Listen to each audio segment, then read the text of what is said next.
எடப்பாடி பழனிசாமியை சந்தித்த நிலையில் டெல்லியில் பாஜக தேசிய தலைவரான ஜே.பி. நட்டாவை நயினார் நாகேந்திரன் சந்தித்து ஆலோசனை நடத்தியுள்ளார். இதன்பின் செய்தியாளர்களிடம் பேசிய அவர், அக்டோபர் 12 முதல் தமிழ்நாட்டில் மக்கள் சந்திப்பு எனும் சுற்றுப்பயணத்தை மதுரையில் இருந்து தொடங்கியிருப்பதாகவும் இதில் பங்கேற்க ஜே.பி. நட்டாவுக்கு அழைப்பு விடுத்திருப்பதாகவும் கூறினார். அக்டோபர் 12ஆம் தேதியிலிருந்து மதுரையிலிருந்து நாங்கள் மக்களை சந்திக்கிற பிரயாணம் ஆரம்பிக்க இருக்கிறோம். அதுக்காண்டி அவர்களை கூட்டு போகிறதுக்காக வந்தேன். அவங்களுக்கு ரிக்வஸ்ட் வச்சிருக்கிறேன். அவங்க முடிஞ்சாலும் வர்றான்னு இருக்கிறாங்க. இந்த சூழலில் சென்னையில் டிடிவி தினகரனை பாஜக முன்னாள் மாநில தலைவர் அண்ணாமலை சந்தித்ததாக தகவல் வெளியானது. நயினார் நாகேந்திரன் மீது டிடிவி தினகரன் பல குற்றச்சாட்டுகளை வைத்திருக்கும் நிலையில் அண்ணாமலையின் இந்த சந்திப்பு அரசியல் வட்டாரத்தில் பரபரப்பை ஏற்படுத்தியுள்ளது. முதலமைச்சர் மு.க. ஸ்டாலின் தலைமையில் திமுக எம்பிக்கள் கூட்டம் சென்னையில் இன்று நடைபெறுகிறது. காலை 10 மணிக்கு சென்னை அண்ணா அறிவாலயத்தில் இந்த கூட்டம் நடைபெறவுள்ளது. இதில் திமுக மக்களவை, மாநிலங்களவை உறுப்பினர்கள் அனைவரும் கலந்து கொள்ள உள்ளனர். கடைசியாக கடந்த ஜூலை 18ஆம் தேதி நாடாளுமன்ற மழைக்கால கூட்டத்தொடர் தொடங்கும் முன்னர் திமுக எம்பிக்கள் கூட்டம் நடைபெற்றது. அதன் பிறகு இப்போதுதான் எம்பி, எம்எல்ஏக்களுக்கான கூட்டம் நடைபெறுகிறது. உலக புகழ்பெற்ற மைசூரு தசரா விழா கோலாகலமாக தொடங்கியது. வேத மந்திரங்கள் முழங்க வெள்ளித்தேரில் எழுந்தருளிய சாமுண்டீஸ்வரி அம்மனுக்கு புக்கர் விருது பெற்ற எழுத்தாளர் பானு முஷ்தாக் மலர் தூவியும் குத்துவிளக்கு ஏற்றி வைத்தும் விழாவை தொடங்கி வைத்தார். முதலமைச்சர் சித்தராமையா, துணை முதலமைச்சர் டி.கே. சிவக்குமார் மற்றும் அமைச்சர்கள் உள்ளிட்டோர் விழாவில் கலந்து கொண்டு சாமுண்டீஸ்வரி அம்மனுக்கு மலர் தூவி வணங்கினர். வரலாற்று சிறப்புமிக்க 415ஆம் ஆண்டு தசரா விழா அக்டோபர் 2ஆம் தேதி வரை 11 நாட்கள் நடைபெறுகிறது. முன்னதாக மைசூரு தசரா விழாவை பானு முஷ்டாக் தொடங்கி வைக்கக்கூடாது என்று வழக்கு தொடரப்பட்ட நிலையில் அதனை கர்நாடக உயர்நீதிமன்றமும் உச்சநீதிமன்றமும் தள்ளுபடி செய்தது குறிப்பிடத்தக்கது. ஜிஎஸ்டி குறைப்பு நடவடிக்கை தங்களுக்கு வருவாய் இழப்பை ஏற்படுத்தும் என்று மேற்கு வங்கம், தெலங்கானா, கேரளா ஆகிய மாநிலங்கள் தெரிவித்துள்ளன. இதுகுறித்து கருத்து தெரிவித்துள்ள மேற்கு வங்க முதல்வர் மம்தா பானர்ஜி, காப்பீடு மீதான ஜிஎஸ்டிக்கு முதலில் விலக்கு கோரியது தங்கள் மாநிலம்தான் என கூறியுள்ளார். ஜிஎஸ்டி குறைப்புக்கு ஒன்றிய அரசு மட்டும் சொந்தம் கொண்டாட முடியாது என்று கூறியுள்ள அவர், இதனால் மேற்கு வங்கத்திற்கு மட்டும் 20,000 கோடி வருவாய் இழப்பு ஏற்படும் என தெரிவித்துள்ளார். ஜிஎஸ்டி குறைப்பால் மாநில அரசுக்கு ஏற்படும் வருவாய் இழப்பை ஒன்றிய அரசு ஈடு செய்ய வேண்டும் என தெலங்கானா முதலமைச்சர் ரேவந்த் ரெட்டி வலியுறுத்தியுள்ளார். ஜிஎஸ்டி மறுசீரமைப்பால் கேரளாவுக்கு 8 கோடி வருவாய் இழப்பு ஏற்படும் என்று கூறியுள்ள அம்மாநில நிதி அமைச்சர் கே.என். பாலகோபால், அதனை ஒன்றிய அரசு ஈடு செய்ய வேண்டும் என்றும், இல்லை என்றால் மக்கள் நலத்திட்டங்கள் பாதிக்கப்படும் என்றும் தெரிவித்துள்ளார்.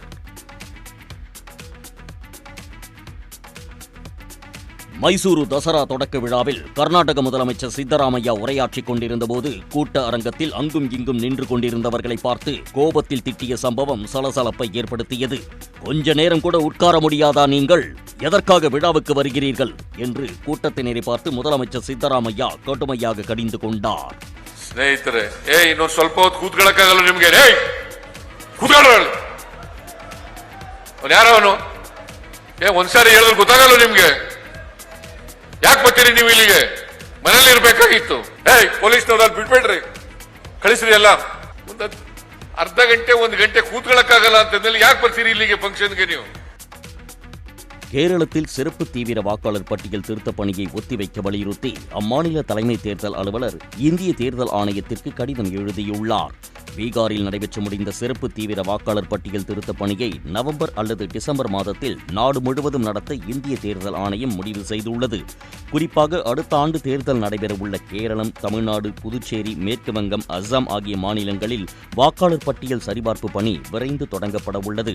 ஆனால் அதே நேரம் கேரளத்தில் நவம்பர் அல்லது டிசம்பர் மாதத்தில் உள்ளாட்சி தேர்தல் நடைபெற இருக்கிறது. இச்சூழலில் சிறப்பு தீவிர வாக்காளர் திருத்தப் பணி நடைபெற்றால் இந்த பணிக்கு பொறுப்பாளர்களாக உள்ள மாவட்ட ஆட்சியர்கள் மற்றும் சார் ஆட்சியர்களுக்கு சிக்கல் ஏற்படும் என்று கேரள தலைமை தேர்தல் அதிகாரி தனது கடிதத்தில் சுட்டிக்காட்டியுள்ளார். எனவே சிறப்பு தீவிர வாக்காளர் பட்டியல் திருத்தப் பணியை ஒத்திவைக்குமாறு அவர் வலியுறுத்தியுள்ளார்.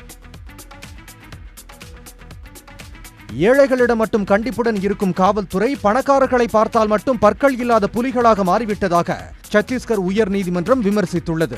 இளைஞர்கள் சிலர் 18 கார்களில் சாலையில் அபாயகரமாக வாகனங்களை ஓட்டிச் சென்றதாக நாளிதழ்களில் வெளியான செய்தியின் அடிப்படையில் உயர்நீதிமன்றம் தானாக முன்வந்து வழக்கு விசாரணைக்கு ஏற்றது.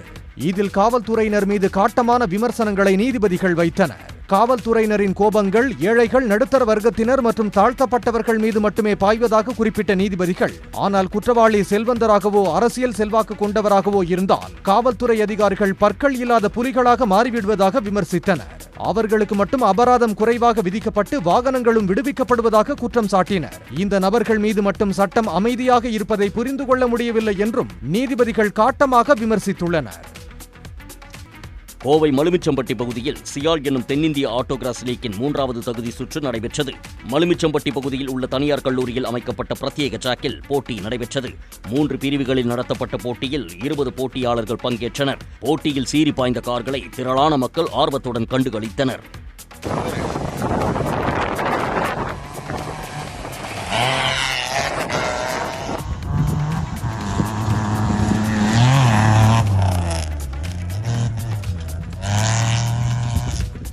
தொடர்ந்து பந்தயத்தில் முதலிடம் பிடித்தவர்களுக்கு பதக்கங்கள் வழங்கப்பட்டது. இந்நிலையில் 4வது சுற்று போட்டிகள் மதுரை அருகே உள்ள தனியார் பல்கலைக்கழக வளாகத்தில் நடைபெறவுள்ளது.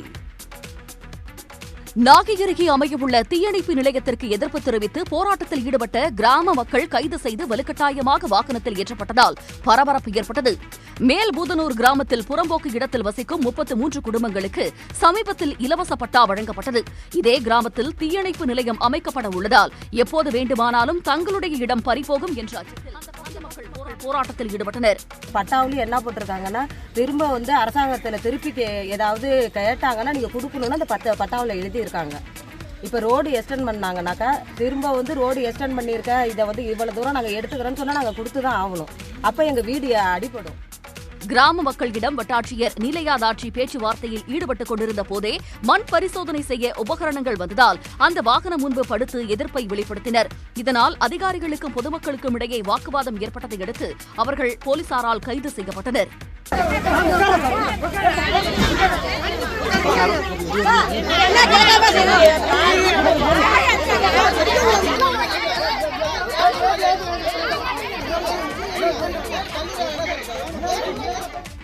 இதன் பிறகு போலீஸ் பாதுகாப்புடன் மண் பரிசோதனை செய்யப்பட்டது.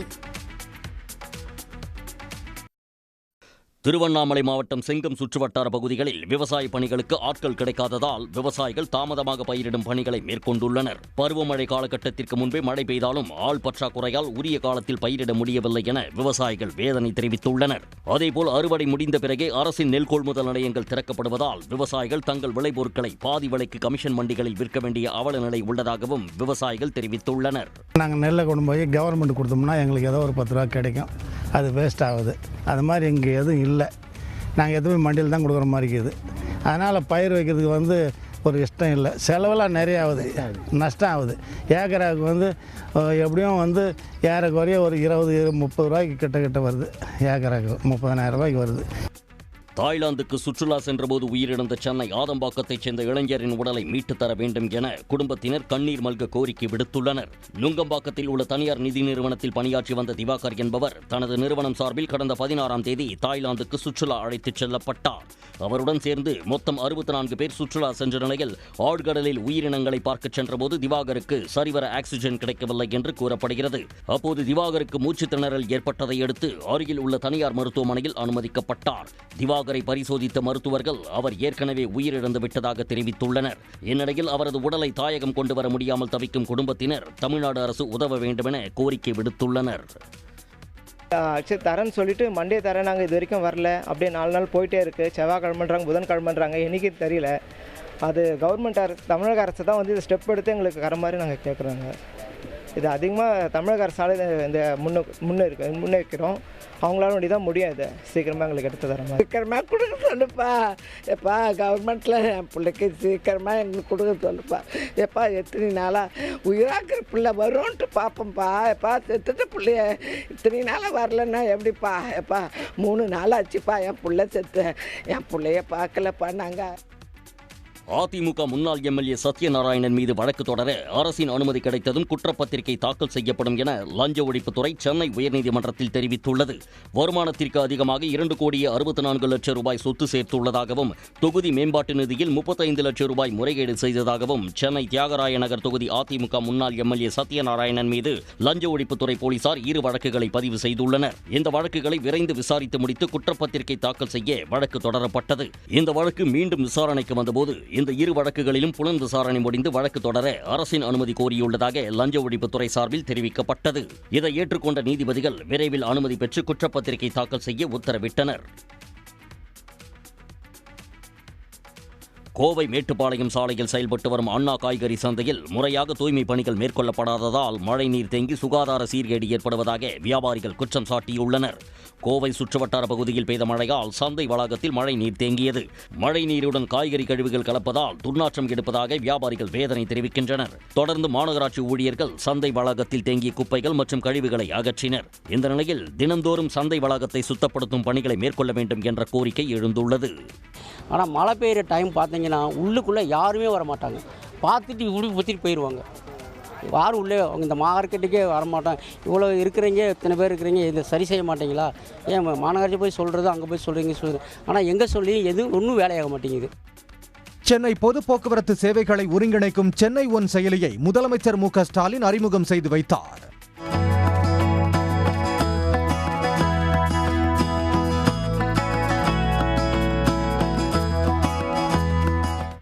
இதன் மூலம் ஒரே QR டிக்கெட் மூலம் சென்னை மாநகர பேருந்து, மெட்ரோ மற்றும் புறநகர் ரயில்களில் பயணிக்கலாம். உதாரணமாக பேருந்தில் பயணம் செய்ய விரும்புவோர் செயலியை உள்ளீடு செய்தவுடன் முகப்பு பக்கத்தில் bus OTP, bus QR, bus ticket ஆகியவை நீல நிற பட்டன்களாக தோன்றும். பேருந்தில் பயணிக்கும் போது பேருந்தில் ஒட்டப்பட்டுள்ள 5 இலக்க OTPயை பதிவிட்டோ அல்லது QR குறியீட்டை ஸ்கேன் செய்தோ உள்ளீடு செய்யலாம். பிறகு இறங்க வேண்டிய பேருந்து நிறுத்தத்தை தேர்வு செய்து புக் பஸ் என்ற பட்டனை அழுத்த வேண்டும். பின்னர் UPI மூலம் பணம் செலுத்தி செயலியில் தோன்றும் டிக்கெட்டை நடத்துனரிடம் காண்பித்து பயணிக்கலாம். இந்த ஆப் வந்து நீங்கள் ஒரு கேபோ ஆட்டோவோ புக் பண்ணுறதுக்கு எவ்வளவு எளிமையாக இருக்கோ அதே மாதிரி பஸ், மெட்ரோ, புறநகர் ரயில்வே, கேப், ஆட்டோ எல்லாத்தையும் வந்து ஒரே ஒரு விதமாக ஒரு சிட்டி, ஒரு டிக்கெட், ஒரு ஆப் அப்படிங்கிற ஒரு கான்செப்டில் இந்த ஆப்பை கிரியேட் பண்ணியிருக்கோம். வாடகை கார், ஆட்டோக்களை முன்பதிவு செய்யும் வசதிகளும் இந்த சென்னை ஒன் செயலியில் இடம்பெற்றுள்ளது. திருவண்ணாமலை மாவட்டம் செய்யாறு பகுதியில் ஏகலைவா பள்ளி அமைக்க வேண்டும் உள்ளிட்ட பல்வேறு கோரிக்கைகளை முன்வைத்து பழங்குடியின மக்கள் மேளதாளத்துடன் நடனமாடி பேரணியாக சென்றனர். தமிழ்நாடு மலைவாழ் மக்கள் சங்கத்தின் சார்பில் வந்தவாசியில் நடைபெற்ற மாநாட்டை முன்னிட்டு ஒன்றிய மற்றும் மாநில அரசின் கவனத்தை ஈர்க்கும் நோக்கில் பேரணி நடைபெற்றது.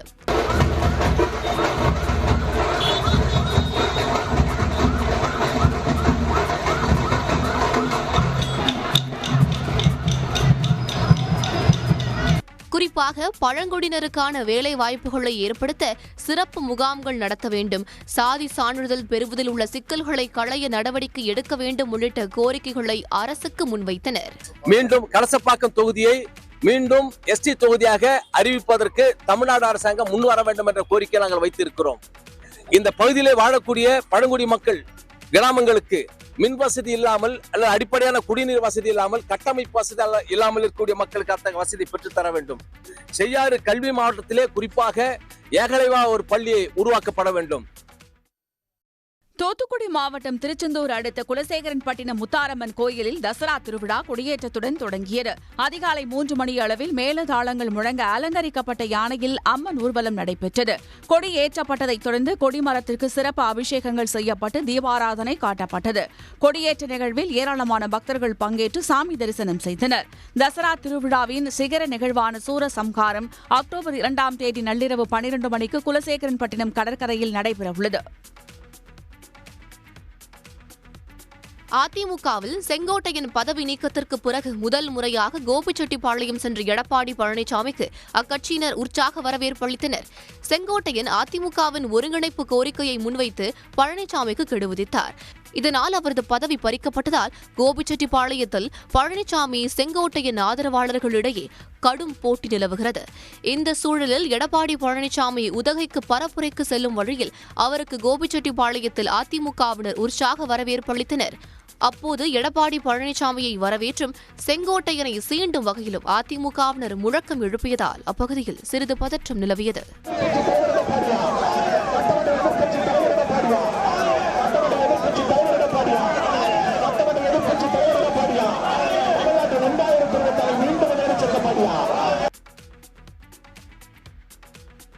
அதிமுகவை அழித்து விடலாம் என்று எம்ஜிஆர் நினைத்ததாக முன்னாள் அமைச்சர் திண்டுக்கல் திரு சீனிவாசன் பேசியதால் அக்கட்சியினர் அதிர்ச்சி அடைந்தனர். திண்டுக்கல் நாகல் நகரில் அறிஞர் அண்ணாவின் 117வது பிறந்த நாளை முன்னிட்டு அதிமுக சார்பில் பொதுக்கூட்டம் நடைபெற்றது.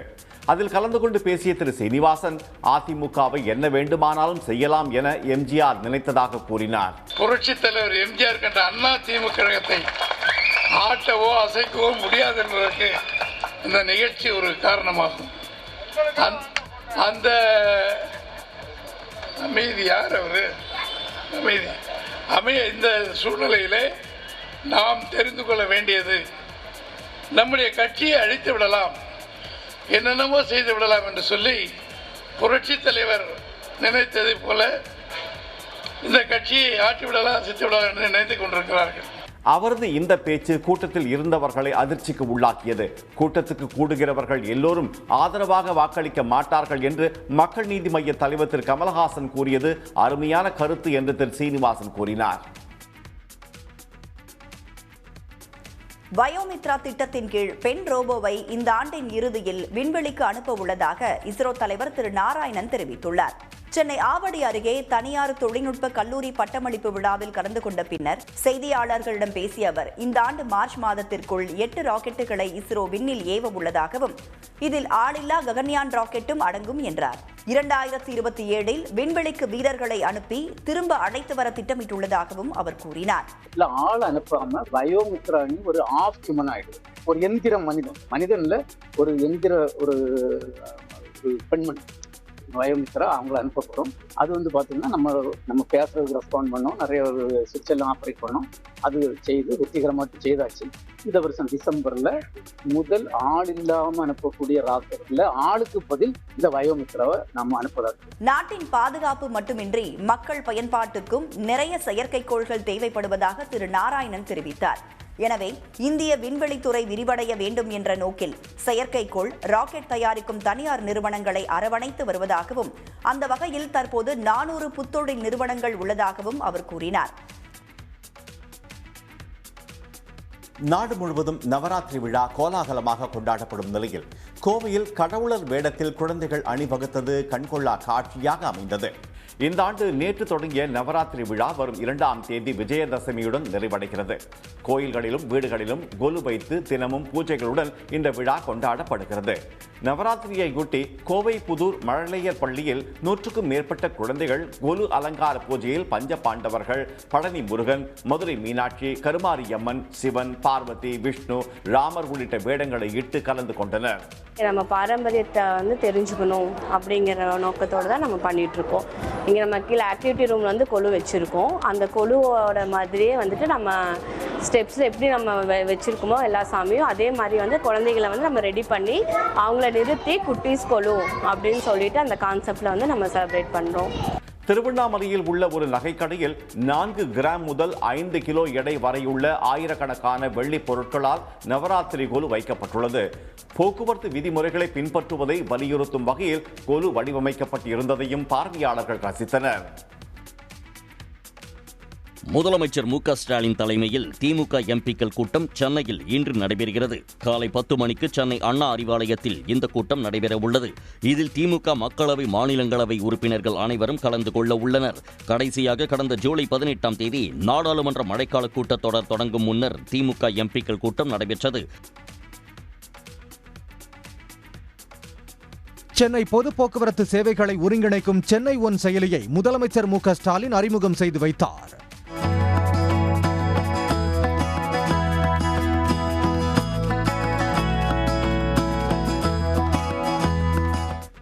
இதன் மூலம் ஒரே QR டிக்கெட் மூலம் சென்னை மாநகர பேருந்து, மெட்ரோ மற்றும் புறநகர் ரயில்களில் பயணிக்கலாம்.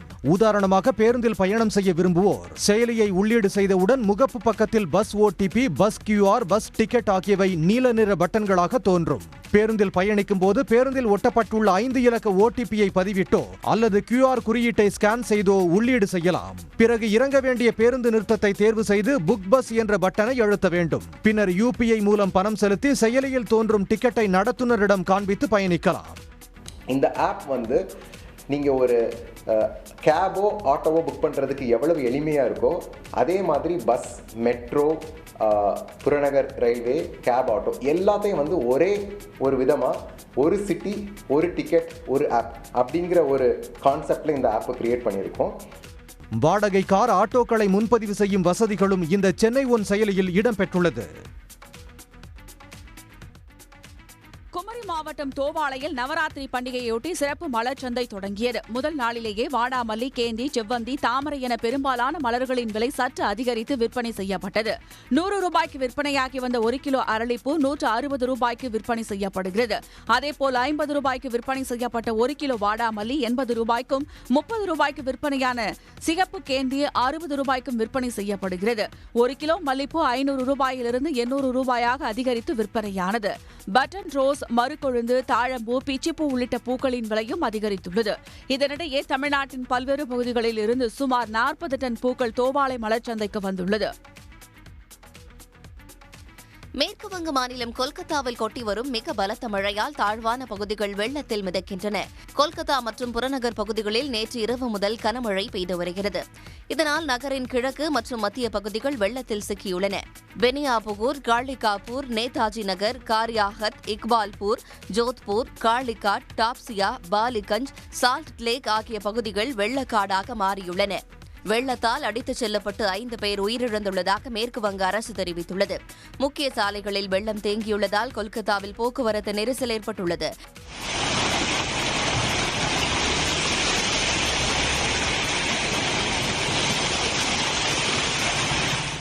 மழை வெள்ளத்தால் புறநகர் ரயில் மற்றும் மெட்ரோ சேவைகளும் பாதிக்கப்பட்டுள்ளன. தாழ்வான பகுதிகளில் உள்ள வீடுகளில் 4 அடி அளவுக்கு வெள்ளம் புகுந்ததால் மக்கள் மொட்டை மாடிகளில் தஞ்சமடைந்துள்ளனர். மீட்பு மற்றும் நிவாரணப் பணிகளில் மாநில பேரிடர் மேலாண் படையினர் ஈடுபட்டுள்ளனர். நவராத்திரி விழா நாட்களை முன்னிட்டு அக்டோபர் 2ஆம் தேதி வரை இறைச்சி, மீன், முட்டை விற்பனைக்கு மத்திய பிரதேச மாநிலம் போபால் மாவட்ட நிர்வாகம் தடை விதித்து உத்தரவிட்டுள்ளது. வட மாநிலங்களில் கோலாகலமாக கொண்டாடப்படும் நவராத்திரி விழா நேற்று தொடங்கியது. இந்நிலையில் பாஜக ஆட்சி நடைபெறும் மத்திய பிரதேசத்தில் போபால் மாவட்ட நிர்வாகம் நேற்று முதல் இறைச்சி, மீன், முட்டை விற்பனை செய்ய தடை விதித்துள்ளது. இந்த தடை செப்டம்பர் 22 முதல் அக்டோபர் 2ஆம் தேதி வரை அமலில் இருக்கும் என மாவட்ட ஆட்சியர் அறிவித்துள்ளார். இதனிடையே ஹரியானா மாநிலம் குருகிராமில் நவராத்திரி பண்டிகை காலத்தில் இறைச்சி மற்றும் மீன் விற்பனைக்கு தடை விதிக்க கோரி விஸ்வ இந்து பரிஷத் அமைப்பினர் மாநகர காவல் ஆணையாளரிடம் மனு அளித்துள்ளனர். கோயில்கள், கல்வி நிறுவனங்கள் மற்றும் குடியிருப்பு பகுதிகளுக்கு அருகில் உள்ள இறைச்சி விற்பனை கடைகளால் பக்தர்களின் உணர்வுகள் புண்படுவதாக அந்த மனுவில் கூறப்பட்டுள்ளது.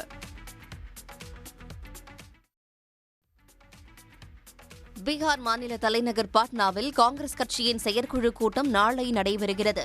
இந்த கூட்டத்தில் காங்கிரஸ் நாடாளுமன்ற குழு தலைவர் சோனியா காந்தி, காங்கிரஸ் தலைவர் மல்லிகார்ஜுன் கார்கே, மக்களவை எதிர்க்கட்சித் தலைவர் ராகுல் காந்தி உள்ளிட்டோர் கலந்து கொள்ள உள்ளனர். அண்மையில் வாக்கு திருட்டு புகாரை முன்வைத்து பீகாரில் ராகுல் காந்தி மற்றும் தேஜஸ்வி யாதவ் 1300 கிலோமீட்டர் யாத்திரை மேற்கொண்டனர். இந்த யாத்திரையில் தமிழ்நாடு முதலமைச்சர் மு க ஸ்டாலின், ஆந்திர முதலமைச்சர் ரேவந்த் ரெட்டி, கர்நாடக முதலமைச்சர் சித்தராமையா, சமாஜ்வாடி தலைவர் அகிலேஷ் யாதவ் உள்ளிட்ட இந்தியா கூட்டணி தலைவர்களும் பங்கேற்று ஆதரவு தெரிவித்தனர். இந்நிலையில் பீகார் மாநில சட்டமன்ற தேர்தல் நெருங்கும் நிலையில் பாட்னாவில் காங்கிரஸ் செயற்குழு கூட்டம் நடைபெறுவது முக்கியத்துவம் பெற்றுள்ளது. இந்த கூட்டத்தில் பீகார் சட்டமன்ற தேர்தலுக்கான வியூகங்கள் குறித்து விவாதிக்கப்படும் என்று எதிர்பார்க்கப்படுகிறது. சென்னை அண்ணா சாலையில் லிப்ட் மோதி தியேட்டரில் பணியாற்றிய பொறியாளர் ராஜேஷ் பரிதாபமாக உயிரிழந்தார். பெரம்பூரைச் சேர்ந்த ராஜேஷ் அண்ணா சாலையில் உள்ள பிரபல வணிக வளாகத்தில் செயல்பட்டு வரும் தியேட்டரில் 10 ஆண்டுகளாக பணியாற்றி வந்துள்ளார். இந்நிலையில் அதிகாலை சக ஊழியர்கள் சிலருடன் 25 மீட்டர் உயரத்தில் நின்று புரொஜெக்டரை சுத்தம் செய்யும் பணியில் அவர் ஈடுபட்டிருந்தார். அப்போது ஹைட்ராலிக் லிப்ட் திடீரென மேல்நோக்கி வந்து தாக்கியதில் படுகாயமடைந்த ராஜேஷ் நிகழ்விடத்திலேயே உயிரிழந்தார். இதுகுறித்து அண்ணா சாலை போலீசார் வழக்கு பதிந்து விசாரணை நடத்தி வருகின்றனர்.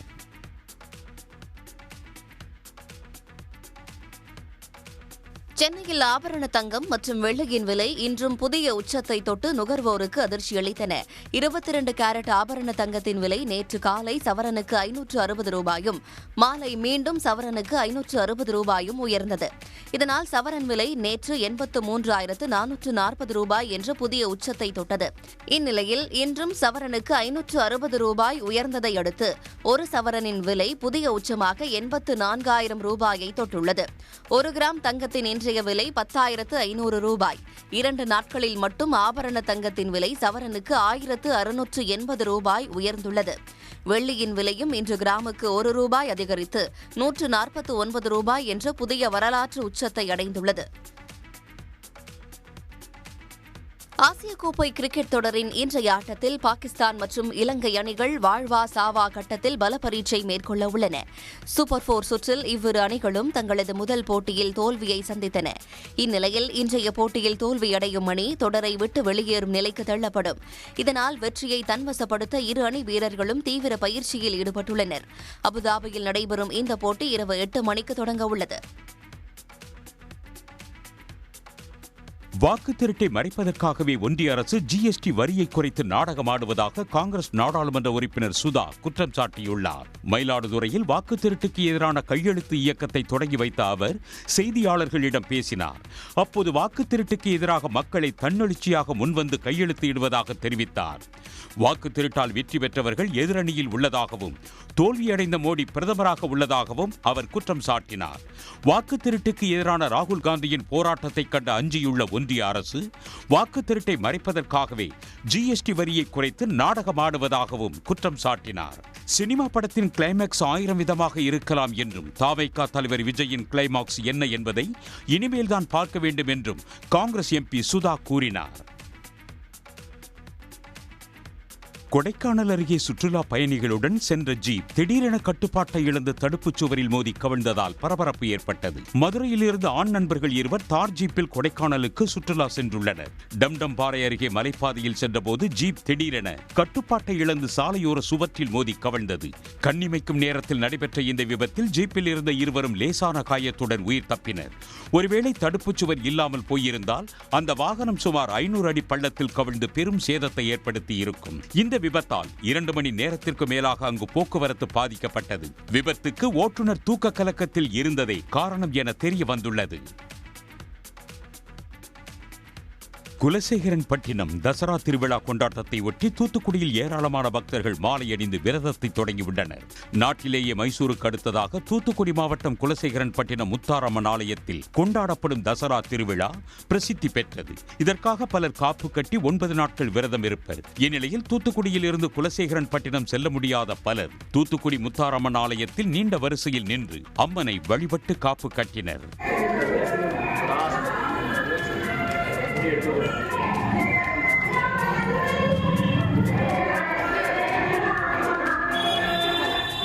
இவர்கள் அனைவரும் பல்வேறு வேடம் பூண்டு அக்டோபர் 2ஆம் தேதி குலசேகரன்பட்டினம் முத்தாரம்மன் ஆலயத்துக்கு சென்று தங்களது விரதத்தை முடிப்பர். நெல்லையில் துணிக்கடையில் புத்தாடைகளை வாங்கிவிட்டு QR கோடு மூலம் பணம் செலுத்திவிட்டதாக 3 இளைஞர்கள் டிஜிட்டல் மோசடியில் ஈடுபட்டது அம்பலமாகியுள்ளது. டவுன் பகுதியில் உள்ள துணிக்கடைக்கு சென்ற 3 பேர் 2100 ரூபாய்க்கு புதிய ஆடைகளை வாங்கியுள்ளனர். பின்னர் அதில் ஒருவர் தன்னுடன் வந்த மற்றொருவருக்கே செல்போனில் QR கோடு பணத்தை அனுப்பிவிட்டு கடைக்காரரிடம் தொகையை செலுத்திவிட்டதாக கூறி தப்பியோடினர்.